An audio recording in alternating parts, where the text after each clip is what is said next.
Hey Raghunath, tell everyone about our Patreon community. Sure, Kaustubha. The Wisdom of the Sages Patreon community is an incredible online yoga resource. If you like the type of yoga wisdom and culture we share on the show, then our Patreon community is a great next step. This is a listener-supported podcast, and any level of sponsorship will unlock a wide range of live and archived classes, talks, and even workshops. Raghunath teaches, I teach, and we have a host of other excellent teachers on topics ranging from yoga philosophy, asana classes, storytelling, Ayurveda, kirtan, cooking, meditation, and a lot more. We even have an incredible online Bhakti 12-step recovery group. So if you want to check it out, go to patreon.com/wisdom of the sages. All right, let's get it on. Om Namo Bhagavate Vasudevaya. Om Namo Bhagavate Vasudevaya. Om Namo Bhagavate Vasudevaya.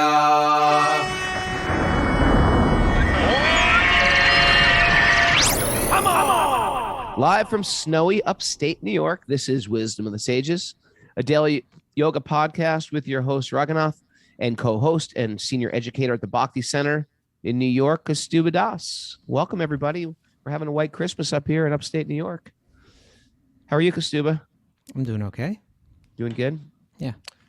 We're Wisdom of the Sages, putting the Christ back in Xmas. We were never allowed to say Xmas or write Xmas with my family. You have shared that with us many times. Have I shared that? Yeah, no, I said no devils. No, we weren't you allowed said to be the no devils on Xmas Halloween, thing but many you couldn't times. say. Mayor's not no there, yeah. Mayor's like, no, I did say it. Okay. Well, we've neglected the appearance day of Lord Jesus Christ, who manifested approximately 2,000 years ago. It's rough, but ish. And he taught love of God. He taught everything we're teaching. Love God with your heart, mind, and soul. Somehow we've been replaced with Frosty the Snowman, the Heat Miser, and Rudolph the Red-Nosed Reindeer. So we're bringing it back. That's why we're here. Okay. I didn't know that was our mission, but now that you've clarified that. Just sharing that. Okay. And I want to thank everybody who's in the Bhakti Recovery Group. Mary, you want to make our Bhakti Recovery Group? Yeah, well, there's a Bhakti Recovery Group meeting today at 1 p.m., but then also I think a lot of people struggle over the holidays, so they're having an open Zoom meeting all day tomorrow. So the official meeting's at 9:30 a.m., but people can drop in any time, and there'll be like a Zoom room open and somebody there to share with. So that is great. You know, holidays are joyous for some, but for a lot, they bring back some tough memories. Not everyone had pleasant holiday memories. Some scars, some are scarred, with our relationships with our siblings and parents, etc. And then it also like triggers some of our own issues.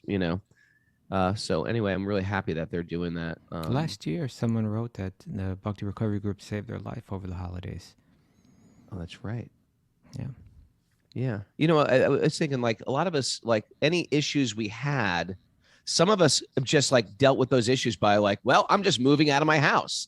But those issues stick to you like Velcro unless you work on them. So maybe I know 2021 was a great year for busting out the Velcro brush and people doing a lot of self-work and work on their digging deep into their heart and letting go of baggage. Because, that type of resentment that comes, and sometimes it seems like, hey, I deserve to be resentful for all the crap that I went through as a child. Sometimes we feel like we have a pass on not forgiving. But on our spiritual path, we realize no one gets a pass. And it's going to create a very low ceiling for our spiritual evolution unless we dig some of that stuff up. So I'm really inspired by those who've like joined us this year in 2020, 2021, which were very, very tough years for a lot of us. A lot of times people lost their careers or their income or their families or so many things, their homes, so many things shifted. We've got so many people right in, but they took this opportunity as like making lemonade out of those sour lemons and do a lot of self-work. And it's very inspiring just to read the messages we get from people. And if it wasn't you and you're sitting with a lot of pain, we're here for you. And maybe 2022 is that makeover year for you. So welcome aboard. Welcome aboard. We're the Hot Mess Express, and we're doing our best. Ooh, the Hot Mess Express, and we're doing our best. We're trying our best this year, Kaustubh. Okay. What do you think about that? I think it's time for a nugget. You think it's time for a nug? Well, I got some nug for you. Hey, I just want to put it out there also. I am taking a spiritual trekking pilgrimage to Nepal. Trek through the Himalayas with me and special friends. March 13th through the 25th. You can check that out on Raghunath.yoga. Here's our nug of the day, my friend. Who's it from? This is from, I don't know how to pronounce the name, Ohiesa, who's also known as Charles Eastman. Mm-hmm. Okay. And who is that? He was a Native American chief. He wasn't a chief. He wasn't a chief. He was a warrior. He was a warrior. He was a warrior. He was a Santi Dakota physician, educated at Boston University. He was a writer, a national lecturer, and a reformer who started 32 Native American chapters of the YMCA and helped found the Boy Scouts. I was a Boy Scout. Were you a Boy Scout? No. I was a Boy Scout, and I don't remember anything about Charles Alexander Eastman Ohiesa. Ohiesa. They sort of like we did a lot of Native American stuff, but never mentioned his name. It said that he was the first writer to write about Native American life from the perspective of an actual Native American. All right, well, here's a good quote by him in the spirit of the holidays. Mm-hmm. It was our belief that the love of possessions is a weakness to be overcome. Mm-hmm. Right? We say that. The love of stuff. Mm-hmm. Its appeal is to the material part, and if allowed its way, it will in time disturb one's spiritual balance. Therefore, children must early learn the beauty of generosity. They are taught to give what they prize most, that they may taste the happiness of giving. Yeah, so I think he continues. There's more to it too. He also says the Indians, in their simplicity, literally would give away all that they have to relatives, to guests of other tribes or clans, but above all, to the poor and the aged, from whom they can hope for no return. That is a nice, I didn't see that addition to it. That was really nice. It's a beautiful sentiment. It is. It's a bhakti sentiment. It relates to what we've been talking about the past couple of days in terms of Varnashram Dharma, where we're saying, wouldn't it be good if our leaders, whether they're our political leaders or our business leaders, if from their youth they were very consciously, through wise people, trained in values and ethics and morality and so on, with this idea of, and here they're saying they would invest this idea in the children. The children were being trained to understand this, that to taste in their youth. I like the way you phrase it, right? They're taught to give what they prize most. Right. It's not just like you're giving something. Okay. Yeah. Here's $100. Here's $100. Or here is something I even purchased. Something you've actually worked on. Like if you think about living in that culture, what do? You know what it's like to ever flint nap, Kaustubha? Flint? You know what flint napping is? No. Flint napping is the way you make an arrowhead. And it's incredibly difficult. You got to take stones and you chip at it. And if you could work hours on it. And if you do it wrong, you've destroyed the whole arrowhead. And so anyway, anything like that, which actually takes hours to make or create, you giving that as a gift? Come on. It's incredible. As opposed to just going into the store and buying some Hot Wheels or some Slinkies. Okay. And so you give what you prize most. The children are trained in this way.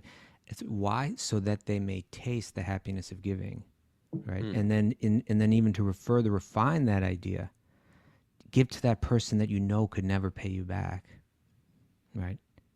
This idea, it's consistent with our nature. That's the idea, that we should be trained to think and behave in ways that are consistent with our true nature, which is ultimately to serve, which is ultimately to love through service. You know, that idea, that conception, which is fundamental to bhakti, you know, you can see here they had an understanding of that.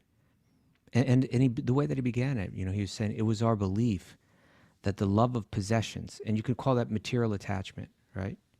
Attachment to material things is a weakness to be overcome. In one sense, that's what the whole yoga path is about, right? Is like, you know, to let go of those attachments, you know, and of course in Bhakti philosophy is the idea is the one that you let go of those attachments, naturally your spiritual attachment arises, and that is spiritual attachment is a sense of love for God, and through that a sense of love for every living being. So this is something to be cultivated, you know, from the youth, and then something to be tested, you know, like applied and tested to see that actually I was happier when I was giving, you know, kind of lost track, and you know, and that can happen to all of us as we have responsibilities and, you know, opportunities that we begin to lose track with that. You have to be able to think back to your youth. Oh yeah, I remember I was happier when I was giving. Well, it's also this whole idea of being detached is again, it's not this idea of like, okay, mean old God telling us to get rid of things that we love. It's like, it's training us for reality. Like we do lose things we love. So we either learn like, these aren't our things anyway. Everything is just on loan to us and we're just giving back. And things should be fluid through our hands, because as soon as I get stuck with something, it's going to get peeled away from me. And that's when, especially if you've had it for a while, we've cultivated attachment instead of detachment. And then as you practice attachment, you get more attached. And then of course, when those things that we love get ripped out of our hands, then it becomes very painful. And then we say, oh, why is this? Well, this is so, why me? Yeah, fundamentally knowledge, or jnana, you know, it's said in Sanskrit, jnana. It's just basically, you know, the deepening the understanding that my material attachments lead to pain, you know, and when I let go of my material attachments, it leads to relief. And that's called knowledge, you know, and when one deeply understands it, it's called wisdom, you know, and then one moves through this world in a way that's, you know, that goes back to, of course, Ishopanishad, you know, beautiful instructions coming from the very, very most ancient texts, you know, the Upanishads. But that verse, Isavashyam idam sarvam, you know, that everything animate or inanimate that is within the universe is controlled and owned by the Lord. And that was there in the Native American idea too, right? Like the Great Spirit. And it says, one should therefore accept only those things that are necessary for themselves, which are set aside as their quota. And one should not accept other things, knowing well to whom they belong. You know, that kind of simplicity, that kind of detachment, it actually leads to happiness. And if someone trains us to understand that in our youth, you know, we'll live such a more progressive life, such a happier life, you know? Right.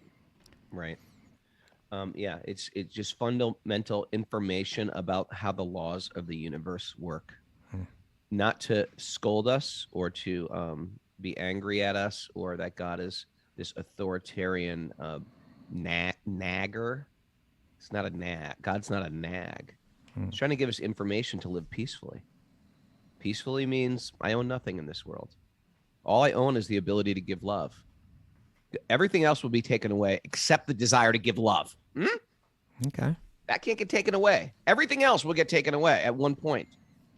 Even not just my vehicle, my house, you know, I've lost houses, I've lost cars, I've lost, you know, you lose your own body. Yeah. None of it stays very long, right? What's that? None of it stays very long. None of it stays very long. And then we look back at something that we think is so fundamentally like, this is mine. And then there's that, ever have those end of chapter moments in life where you feel like, okay, I'm moving today. I'm never going to be in this house again. I'm good. You know what I mean? And like it ends. It's like this is an end of a chapter, or I'm never going to be with this person again, or I'm never going to be in this state. It's a definitive, this chapter is over. And something that you were so accustomed to that you thought this is mine is no longer yours. And now someone else is living in that house, dating that person that you're, or driving your vehicle, and you have a whole new life. And that is like our dream-like life. And it's not to get us depressed. In the same way, we're not depressed about the good or bad dream we had last night. It was a dream. So this has been like an ongoing, especially accentuated in the last week or so, is our, and I love the fact that we came up with this hashtag that we're using on a regular basis this year, is zoom the hell out.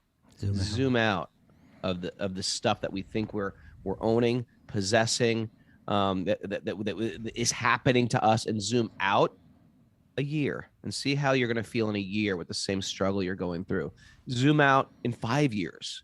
What will the big struggle you're going through right today, what's that going to look like in 5 years from now? And then, of course, zoom out in 20 years. I can't even remember the pain I was feeling 20 years ago, but I'm sure there was some point in that history of 20 years ago that I was in extreme mental anxiety or physical pain, and it's over. And of course we do this with lifetimes, because we are here just for, in the biggest zoom out, we're a spirit soul traveling around body after body, learning lessons or failing to learn a lesson. Oh, Srimad Bhagavatam, thank you. Cheers. And thank you, Ohi Yesha, aka Charles Eastman. That was a good one. Kaustubha, I'm gonna blow a secret. Kaustubha comes up with all these. Kaustubha comes with all and sends them to me, and I read them, and I pretend I'm smart and insightful and well read. But they're all Kaustubhas. I just you can find them all over the place. You find them all over the place. You look and you shall find. Yeah, seek, right? Little nuggets. All right, you ready for getting the Bhagavatam? Yes, sir. All right, so what's our goal here? We got the end of the year coming up. Well, we were thinking that actually last year we read right on to the day, I believe, we completed the first and second cantos. And we're very close to completing the third canto. The third canto is twice as big as those two, so we're coming up on completing the third canto. Now, but this depends on. There's still actually 4 chapters to go, and we've been moving much slower than that. But actually, the next 3 chapters it's a little bit like repetitive. Like it's kind of like there's a big theme, and we could kind of just summarize it. So there's a possibility that we could wrap up the third canto by the 31st. Do you think I could wrap up my material life by the 31st? You could, if you're determined enough. Into spiritual life, because to the degree that I'm invested in my material life, I suffer tremendously. Just want to put that out there. Yeah, we all can try to wrap it up. Let's wrap it up. 2022, come on, spiritual year. Who's in? But it all depends on how available you are next week. If you're going to have to take days off next week. It's my quality time with the kids week. Yeah. I haven't seen maybe if we adjust the time or something like that. And I'm like losing my marbles. Yeah. Well, we'll let people know by Monday latest. You're good for Monday, and then we'll see. They all sleep. We're going to Vermont. We're going snowboarding, and then I'm taking Rocco to Colombia. So I'll be with Rocco, but my daughter I haven't seen in so long, and my son I haven't seen in so long. But you know what? Maybe if we do it a little earlier, because so let's figure it out. Okay, we'll figure it out. Let people know by Monday latest what's going on. But maybe we'll complete the third canto. That'd be a nice year, right? Just third canto for that would be a nice 2021. Year. Yeah. What's the first story of the fourth canto? Do you know? Oh, I'm not even sure. All right. But a lot of great stuff in the fourth canto. Exciting. Yeah. All right, good. All right. I'm ready. Narayanam. Narayanam namaskrityam naram chaiva narotamam devim saraswatim vyasam tato jayam mudirayat. Before we start in the Srimad Bhagavatam, which is our very means of conquest, one should offer respectful obeisances to the Supreme Lord Narayan. Unto Narayan Rishi, the supermost human being, unto Mother Saraswati, the goddess of learning, and to Srila Vyasadeva, the author. Nasta prayeshva badreshu nityam bhagavat sevaya, bhagavati uttama shloke bhakti bhavati naishtaki. By regular attendance in classes in the Bhagavatam and by rendering service to the pure devotee, all that is troublesome to the heart will become eradicated, and loving service to the Supreme Lord, who is praised with transcendental songs, will be established as an irrevocable fact. Om Jnana Timarandasya Jnananjana Shalakaya Chakshur Militam Yena Tasmai Shri Gurave Namaha. I was born in the darkness of ignorance, and my teachers are opening my eyes with the torchlight of knowledge. I offer my obeisances at their lotus feet. Reading from the third canto, chapter 29, text 36. 36. Hey, we hung out with Carla the coach yesterday. We had That's dinner great. with Carla the coach. She's One a of my regular. favorites. She's regular out there. I haven't seen her in a while, but she's listening every day. Mm-hmm. She knows all the ups and downs of our lives. Okay. Sat down, had a little talk with the coach. Had a little talk with the coach. Yeah, we might invite her over for morning Christmas morning Oh. live tomorrow. Okay. Maybe Parmananda comes over too. Oh, that'd be nice. Yeah. So you know All what's right. going to happen in the chapter now, Raghunath? We're going to wrap up this chapter today. Let's wrap it up today, okay? Yep. And, you know, at the very beginning, I think it was in the third, let's go back. I think it was in the third verse of this chapter. Was it third? No, fourth text. Devahuti asked Kapila Dev, please also describe eternal time, which is a representation of your form, and by whose influence people in general engage in the performance of pious activities. So now we're going to hear about time, Okay. which Ready? it keeps coming back up, right? Keeps coming back up The again. time all the factor. time. Always. Yeah. Fundamental. We should be thinking about time. Like just like you were saying, you know, like if you're in a house and you're moving out of it, it's the effect of time. This is the way the philosophers thought, right? This is the way the sages thought. They didn't just think like, oh, well, now I'm moving. They thought time is an influence in my life, and it changes things, right? So nothing stays. I stayed in this house for a long time. I never was even thinking about the day that I'd move out, but now that, due to the force of time, that day is here, right? And what I felt I had a relationship to, now that relationship is done. You know, that's, Oh my God. we need to think of oh my God, Such- this is depressing. Well, no, I mean, it's depressing. It's all depressing unless you get deeply philosophical. I had some deeply Exactly. philosophical dreams last night that I had to be philosophical for. But You could say you see it a lot. depressing. You see it a lot with children, you What know, about because you children? watch them change, and you know they watch them go through puberty, and they become almost different people, adults, and they kick into their karma, whatever that karma may be, whatever they get dealt. And sometimes you see it in your parents as well too, as they become different people and they become Yeah, see it less on both ends. strong and more needy. Mhm. So it's yeah, the time And factor's You get closer, serious. you realize that's me. That's And- going to be huh? me soon. You realize that's going to be me soon. No, I keep my head deep in the sand with that, Okay. very deep down. I try not to think about my own. But even you try to keep it under that sand, it's coming and it's coming. the you know, time, and- the dreadful marching of time. Yeah, And there's a great, actually, let's see, where is it? time I am the Well, destroyer of all this will people. be in text 37. It's not only depressing, but text 37 will also describe it as fearful. And so let's go ahead and start Let's get reading it. depressed today. What do you say? Let's read some nice depressing verses. But the point is, it's not fearful for people that understand it. I get it. I get it. That's what I'm saying. So we are Right. adding philosophy to all these things that should get you depressed, Right. right? The fact that your body is dwindling, you know, you're no spring chicken, you know, the fact that my memory is getting weak, my eyesight's getting weak, you know, I've got a lot of gaps in my mouth for teeth that are missing, you know, the dentist is just like, you know, you ever go to the doctor and the doctor is just like, I was like, yeah, it hurts when I do this, doctor. And they're just like, you know, in the Yeah, old you're old days, they used to now. be like, yeah, well, we can fix that. Now they're like, yep, it hurts. Like they just agree with you. They don't say how they can fix it. They're just like, yeah, that's gonna hurt. It's you can, or they give you some exercises to do. Well, you should do these hand lifts back and forth with like a rubber strap. I was like, okay, then it should go away. No, it's not gonna go away. You should just do those. Let's try to, so it won't I was get like, really bad. forever? Yeah. So coming to terms with that causes a lot of frustration, and shining light of knowledge on the time factor can actually give us great peace or freedom from anxiety. And what it does is this light of the Bhagavatam, all the things, all this even subtle attachments. Okay, we're attached to our house and our car and our body and our face and my nose.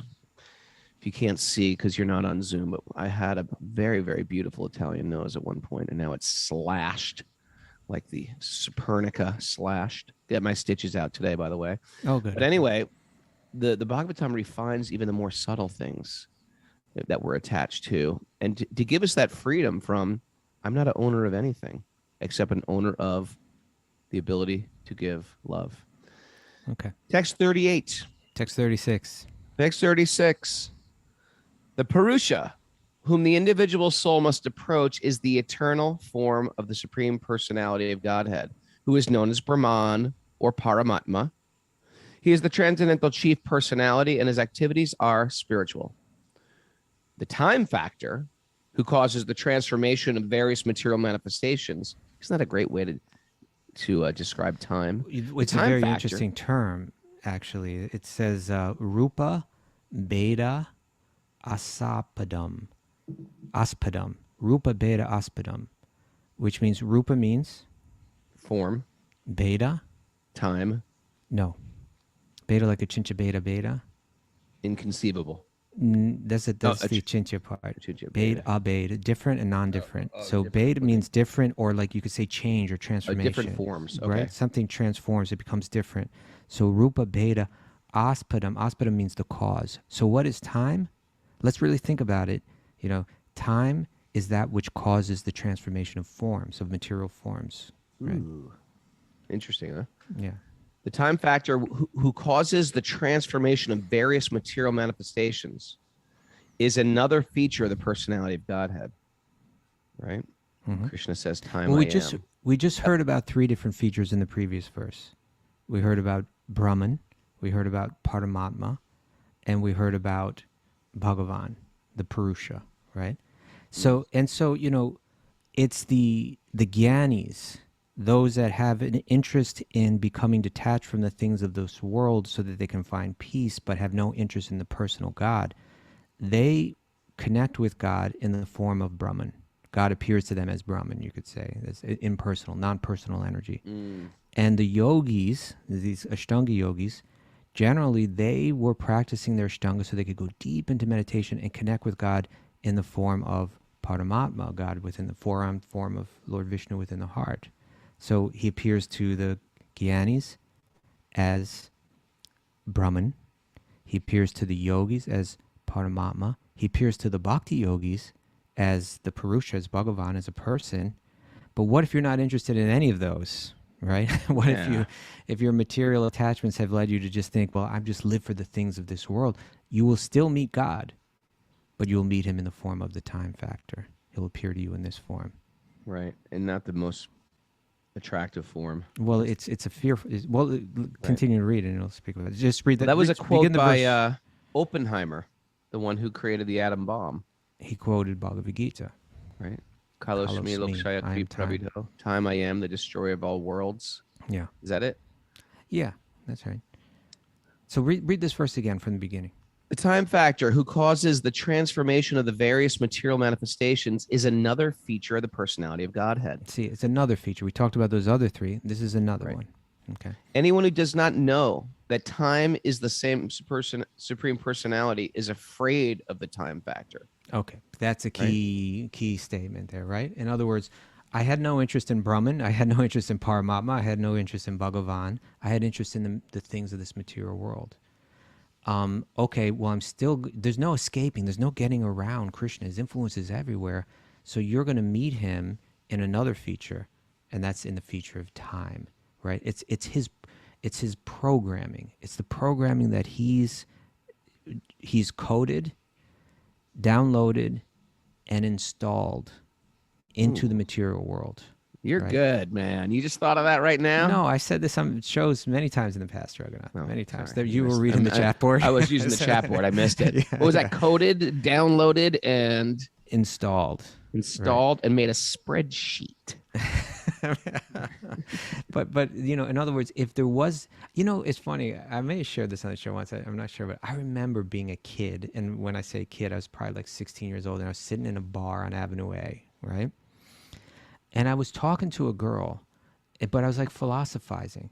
And I was saying, and it was kind of, you know, childish in a sense, but I was saying, you know, like if we didn't have to eat, we'd actually be kind of like free. You know what I'm saying? It's like we've got these bodies and there's a certain coding or programming in them where they constantly need food, like several times a day, right? And like, and if you go, I've thought a about very- that. have you thought Takes about up a lot of time. It takes up a lot of time, the cooking, the Sleeping, eating, too. the earning money to get the food. You know, it's like it takes up so much energy and time. And if you're not careful, then, you know, you'll die, you know. And when I was saying this to her, she was like, well, that's silly. And it's like, well, you know, okay, whatever. But, you know, but He's like trying to get deep. He's trying to get deep, trying to impress her, I guess. And, but in any case, time is like that too. Right? Let's think about this, right? That I can't get around this influence no matter what I do. I can't get around eating. I have to do it. You know, it's coded into the virtual reality that we're in. The machine, yeah. Yeah, into the machine that we're living in. And so similarly, time is coded into, and if we didn't have, and if it wasn't for time, and what is time again? Time is that force that's causing things to change. If it wasn't for that force, then I could theoretically be happy in this world eternally, right? My body's not going to grow old. Right. The things that I've attained that I like I'm not going to lose them. They're not going to decay. Yeah, they're not going to decay. They're not going to wander off. Your or whatever. car's not getting older. Every year, it's still a brand new car. It's still a brand new car. Right? And, you know, you meet someone, you fall in love, they're not going to grow old and die, or they're not going to find some other interest and go somewhere else. Or, you know, it's like, this is the way the sages think. It's time. It's actually the influence of time that's been, again, coded, downloaded, installed in the world that we're living in, that's causing everything to change. And if we don't understand that coder and installer is a benevolent figure that's kind, that has a warm smile and a beautiful face and loves me, and put this coding in here just so that I would turn out of the virtual reality, if we don't get that, then it causes fear. You ever read The Portrait of Dorian Gray? The Portrait of Dorian Gray? Oh my God, that is a great book. That's like the most Krishna conscious book ever. But it's not Krishna conscious. But it's totally it's not Krishna conscious at all. Oh my God, everybody should read that book. What is it? The Portrait of Dorian Gray? What is that? Portrait by Oscar Wilde. No, a little Oscar Wilde here. You see, Raghunath, he's like this guy. He's like, he's got a little Dylan, he's got a little Oscar Wilde, and nobody knew about this kind of thing. What is this, you know? But it just talks about, anyway. First of all, the main theme is bad association. Okay. Bad association, and make sort of this Faustian trade-off with getting younger instead of getting older. So as everyone's getting older, this Dorian Gray is getting more and more beautiful. Oh. You would like this book. But did it cause problems? Huh? But did that Faustian, what did you call it? Well, it's the bad association that he started just becoming incredibly attached to just his beauty and his sensuality, and the portrait of him took on his real figure. The portrait. What kind of portrait? You mean like a painting? He sat for a portrait in the prime of his youth. Okay.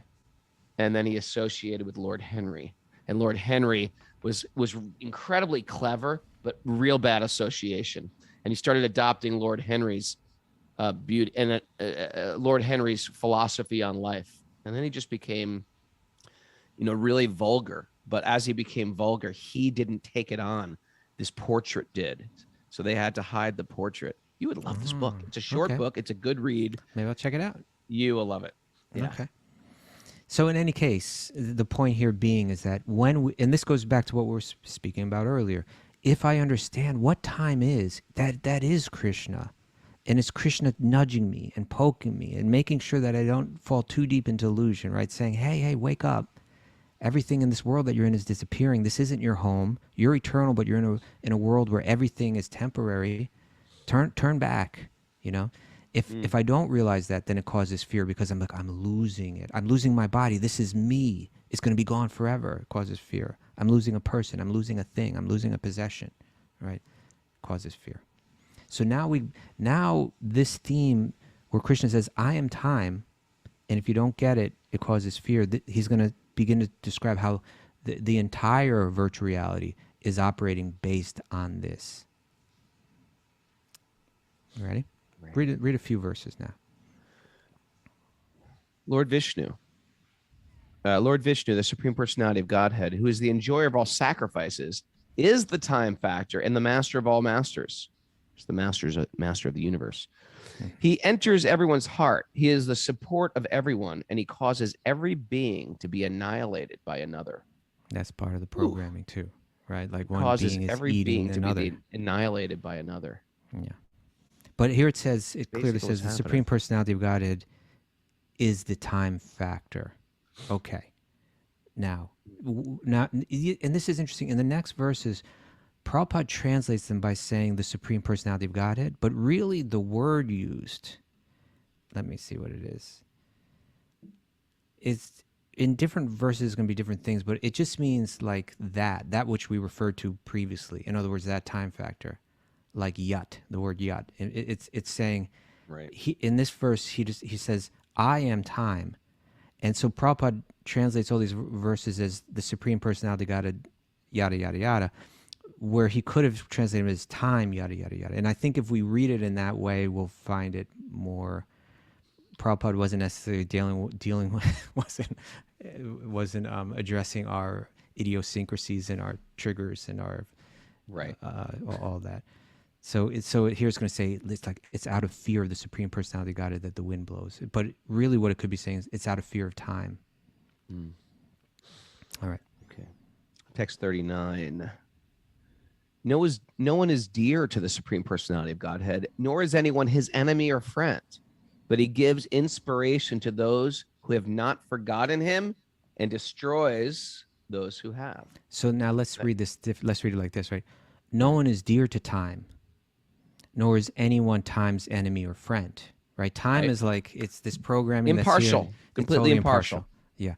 Right. But time gives inspiration to those who have not forgotten. You could say the base of what's behind time, right, and destroys those who have. Right. So if I'm thoughtful in life and I'm seeing and I'm thinking about my body is growing older, this is important, that I realize that I'm not this body, then now you're getting inspiration from time. Time is inspiring you to turn back to reality. But if not, then time is just going to cause fear, and ultimately destroy you. Like, at least if I identify with this body and it's being destroyed, then I feel as though I'm being destroyed. Like those Christian monks who made those in the catacombs. Oh, yeah, the catacombs. What does that say? As we are now, they made skeletons of themselves dressed up as monks. What everything it is it's like these catacombs. You would go in there and there's just like tons and tons of like sculptures made out of bones. Right? Out of bones, like human bones. Human bones. In Italy. Someone look this up. I believe it's Rome. Yeah, and but when you go in, there's one skeleton and there's a sign there, right? And the sign is in Latin, I think, and it says, "As we are now," right? Because it's very frightening to see a human skeleton. As we are now, no, I think so it says, you shall be. No. It says as we are. No, as you are now, we once were. Oh, right. As you are now, we once were. And as we are now, you will soon be. Oh yeah. Santa Maria della Conziena de Cappuccino. I think that's what it is. Yeah. No, I'm wrong. Maybe. Anyway, someone can look that up. But anyway, it is. And so that's why I collect skulls, Kaustubha. I know. Right? I have a skull collection in the basement, not human skulls. I have no human skulls, but I collect them because it makes you think about, hey, this was an animal. This had a life. And it makes us reflect. That's why I love hanging out in graveyards. It makes me reflect on the That's me. I'm in that graveyard in a moment. In a moment, it'll be Raghunath. I mean, hopefully they'll burn me. Hopefully you'll burn me, Kaustubha, and throw my ashes somewhere sacred. Okay. But the idea is it's important to meditate on the time factor. Yeah. And it gives us some inspiration. Okay. Text number 40. And can you read it? I can't find my thing. Out of fear of the Supreme. Okay, out of fear. And you know what? I'm just going to read it as time now because we know that's in what sense it's referring to, right? So out of fear of time, the wind blows. And out of fear of time, the sun shines. Out of fear of time, the rain pours forth showers. And out of fear of time, the host of heavenly bodies shed their luster, right? And so in other words, this is going to be revealed in one of the last verses, which is coming up soon, is that there are devas, there are gods or goddesses that are responsible for all of the different workings within the material realm, whether it be the wind, or whether it be the water, or the sun, and so on.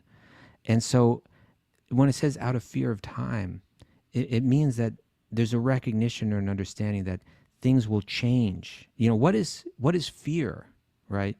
Fear is just this sense, an uncomfortable sense we feel when we realize something's going to change in a way that might be less comfortable to me or problematic to me in some way, right? That there's going to be change. Fear has to do with change.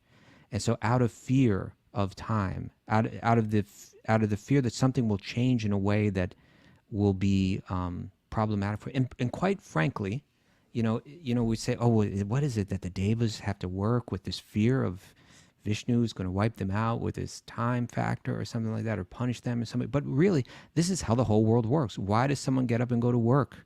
Out of fear that if they don't, that things will change in a way that will be problematic for them, right?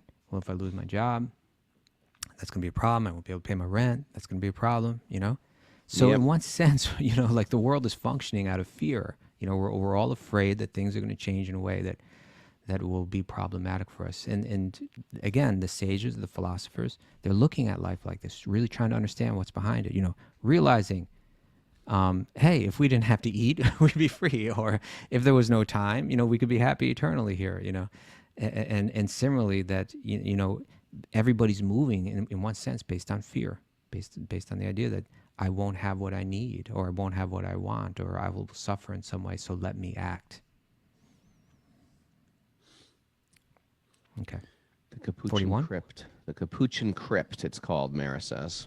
Capuchin, that's the catacombs? That's the catacombs, yeah. Where is it? I imagine there's more than one, probably, right? But yeah, it's in near Rome, Santa Maria della Concisione on the Via Veneto near Piazza Barberini. Oh, yeah, so Piazza Barberini. Yeah, Vinny Barbarino. Santa Maria della Cosioni de Cappuccini. That's what it is. We should go. We should take the whole group there. We should go there. Yeah. How far from Rome? I'll have to get back to you on that one. It contains the skeletal remains of 3,700 bodies believed to be Capuchin friars. Wow. I wonder if they're ghosts. There's got to be a ghost in there. At least one. 3,700. There's going to be one saintly ghost. Okay. Okay, text 41. Kaustubha's checking the time, so we got to get moving. That's right. Our times right now. We got to finish this chapter. Okay. Out of fear of the personality of Godhead, the rivers flow. We'll say time. Out of the time factor. I think we're on 41. 41. Okay. Out of fear of time, the trees, the creepers, the herbs, and seasonal plants and flowers blossom and fructify, each at its own season. Right? Mm-hmm. Out of fear of time, the rivers flow. The ocean never overflows. Sometimes. Out of fear it never overflows. It never in a major way. Just a little bit. It goes on the sides, but yeah. I mean, in the ultimate devastation, as I suppose. Yeah. Out of fear of time, only does fire burn, and does the earth with its mountains not sink in the water of the universe. Text 43. Subject to the control of time, the sky allows outer space to accommodate all the various planets, which hold innumerable living entities. Aliens. AKA aliens equals in outer angels. Space vehicles. Angels, aliens, apsaras. The total universal body expands with its 7 coverings under the supreme control of time. Text 44. Out of fear of time, the directing demigods in charge of the gunas, the modes of material nature, carry out the functions of creation, maintenance, and destruction. Everything animate and inanimate within this material world is under their control. Okay, so that verse in one sense just kind of explained the past few verses that we read, right? Whether it's the oceans or the planets floating in or the the different plants, blooming and fructifying, or the sun shining or the rain pouring forth, whatever it is, in one sense, the devas are behind that all. And so this verse is saying, it's those devas, those gods and goddesses in charge of the functioning of creation and maintenance and destruction of everything animate and inanimate within this virtual reality material world that we're living in. Text 45 is the last verse. The eternal time factor has no beginning and an end. Whoosh. Right? It's like God. It is the representative of the personality of Godhead, the maker of the criminal world. That's the virtual reality that we're in. It's the criminal it is world. a prison. It's where us criminals live and try to exploit the resources. It brings about the end of the phenomenal world, and it carries on the work of creation by bringing one individual into existence from another. And likewise, it dissolves the universes by destroying even the Lord of Death, Yamaraj. Micro The and Lord macro. of Death is destroyed by time. Yeah. Unbelievable, isn't it? Yeah. So we can watch and we can see how one person is born from another, and then the one that gave birth dies, and the other one gives birth, and then that one dies, and we can watch the cycles. Similarly, the world that we're living is going through these cycles on a much larger. To see that, you have to zoom out, right? You have to zoom out so far. We can only get that perspective from Bhagavatam. Our perspective is too, is far too narrow. Yeah, but from Bhagavatam we can get that perspective that this is what time does, right? It gives birth, and then it maintains, and then it destroys. It gives birth, it maintains, it destroys. That's how things work in the criminal world, right? That's how things work in the virtual reality that we've chosen, that we have decided that I don't want reality, I want the virtual world. And so really that's what this is all about. In a sense, it's saying, what is the world beyond the virtual world called, Raghu? The world beyond the virtual world? Yeah. Vaikuntha. Vaikuntha, which means? A place without anxiety. That's right, without fear. Vaikuntha, right. There's no anxiety there. Why? Because anxiety has to do with the material frame that is, it's collapsing.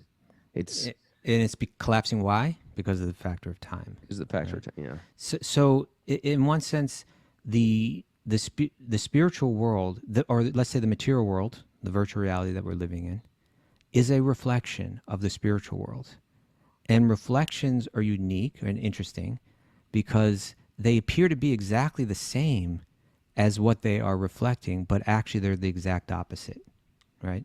You look in the mirror, it looks, that looks exactly like me, except it's backwards. What's left is right, what's right is left. Right.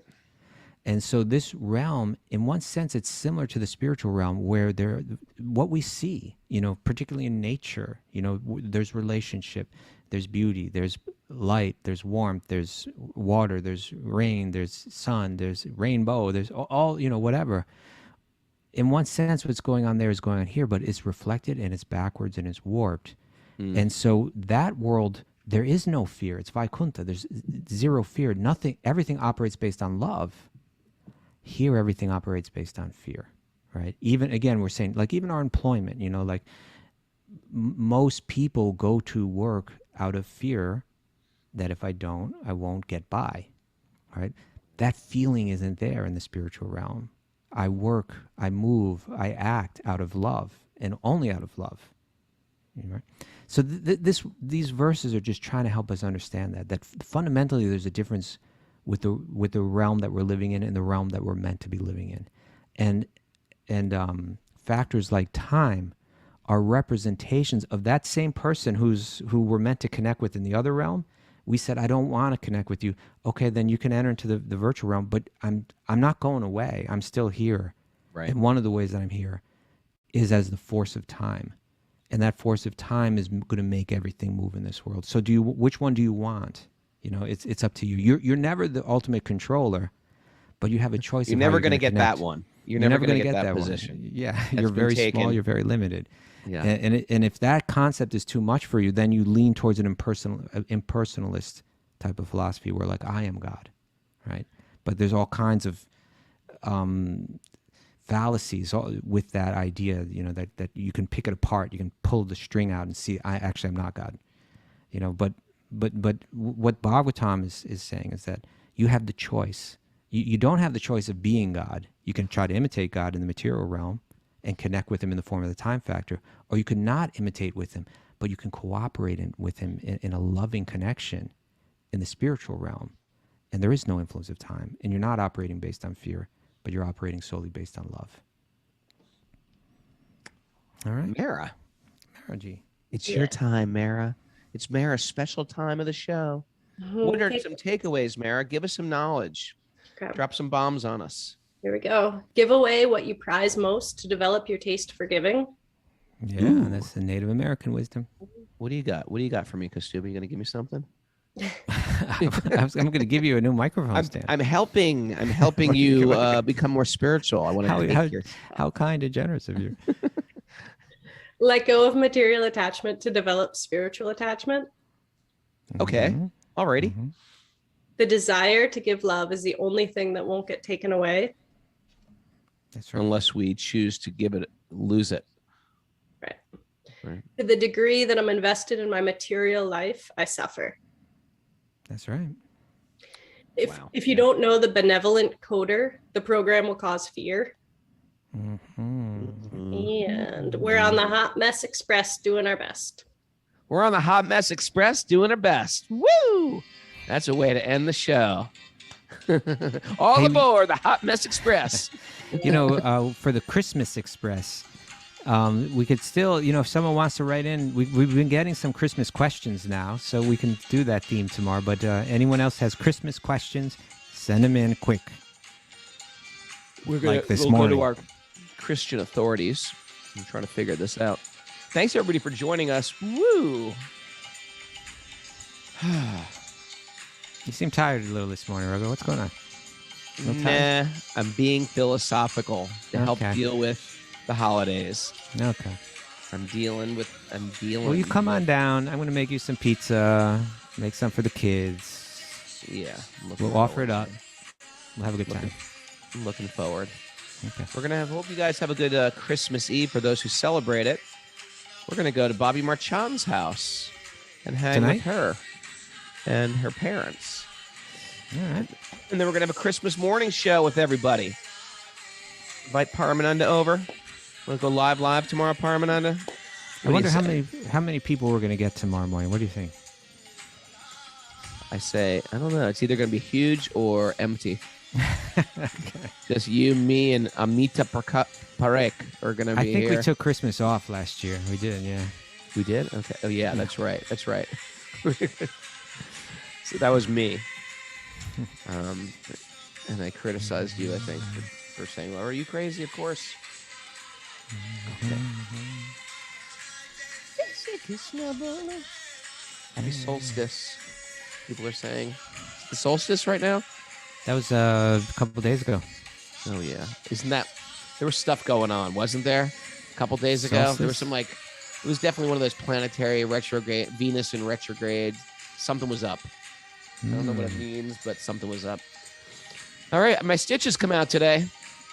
Let's see what's underneath. Underneath. Maybe a whole new nose. Trapped down under. There's a nose trying to come out. A brand new one. Imagine that. Wouldn't that be great?